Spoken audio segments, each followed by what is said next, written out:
এটা নিয়ে অবশ্যই কথা হবে পার্টির সাথে। ডাকসু নির্বাচনে আবিদের পক্ষে ছিল না ঢাকা বিশ্ববিদ্যালয় ছাত্রদল। খোদ বিশ্ববিদ্যালয় শাখা ছাত্রদলের সভাপতি গণেশ চন্দ্রেরও সহযোগিতা পাননি ছাত্রদল সমর্থিত ভিপি প্রার্থী আবিদ। এমনকি প্রচারণায় ছাত্রদলের নেতাকর্মীরা এড়িয়ে গেছেন আবিদুলকে। গণসংযোগে হলে হলে যখন আবিদ, ঠিক সেই মুহূর্তেই সেখান থেকে সটকে পড়েন ছাত্রদল নেতারা। এমন একটি পরিস্থিতিতে গিয়ে এই দৃশ্য।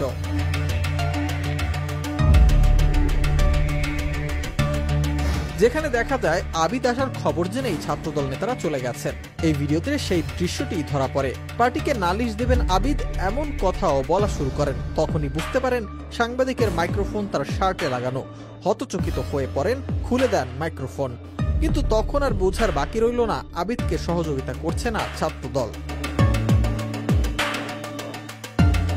এদিকে ভোট গণনার সময় ঢাকা বিশ্ববিদ্যালয়ের ছাত্রদল নেতা গণেশ চন্দ্র ভিসির সঙ্গে টেবিল চাপড়ে উত্তেজিত হয়ে পড়েন এবং কেন্দ্রীয় সভাপতির সামনে ভিসিকে ধমক দেওয়ার মতো ঔদ্ধত্যপূর্ণ আচরণ করেন। এই ঘটনাও সাংবাদিকদের ক্যামেরায় ধরা পড়ে। সেই গণেশই পেছন থেকে আবিদকে কোনো সমর্থন দেননি, উল্টো বিপক্ষে কাজ করেছেন। নাম প্রকাশে অনিচ্ছুক একাধিক সূত্র বিষয়টি নিশ্চিত করেছে। ঢাকা বিশ্ববিদ্যালয়ের ছাত্র শিবিরের ভূমিধস যে বিজয় দেখা গেছে, সেটা নিয়ে এখন চলছে নানা বিশ্লেষণ। দিনভর উৎসব মুখর পরিবেশে যে ভোট চলছিল, দিন শেষে সেটি অভিযোগ আর পাল্টা অভিযোগে রূপ নিতে থাকে। দুইটি একটি বিচ্ছিন্ন ঘটনা ছাড়া শান্তিপূর্ণ ভোট বলেই মত পর্যবেক্ষকদের। সন্ধ্যার দিকে গণনার মুহূর্তে আবিদ ছুটতে থাকেন এক কেন্দ্র থেকে আরেক কেন্দ্রে।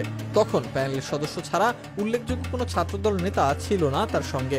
এমনকি বিশ্ববিদ্যালয়ের শাখা ছাত্রদলের তেমন কাউকে দেখা যায়নি। মাত্র গুটি কয়েকজন নিয়ে তিনি ঘুরছিলেন একের পর এক কেন্দ্রে। এমনকি তার সঙ্গে যতজন না নেতাকর্মী ছিলেন, তার চেয়ে বেশি সাংবাদিক ছিলেন তার এই ছোটাছুটির দৃশ্য ধারণে। তবে ততক্ষণে পরাজয়ের ঘণ্টা বাজতে থাকে আবিদের। তার সঙ্গ ছেড়ে এজিএস প্রার্থী মায়েতকে দেখা যায় হলের ক্যান্টিনের দিকে চলে যেতে। অন্যরা যখন ফলাফলের অপেক্ষায় সিনেট ভবনের সামনে, ছাত্রদল তখন রণভঙ্গ দিয়ে ক্যাম্পাস ছাড়ে। চলে যান আবিদ। দেখা যায়নি আর শেখ তানবীর বাড়ি হামিমকেও।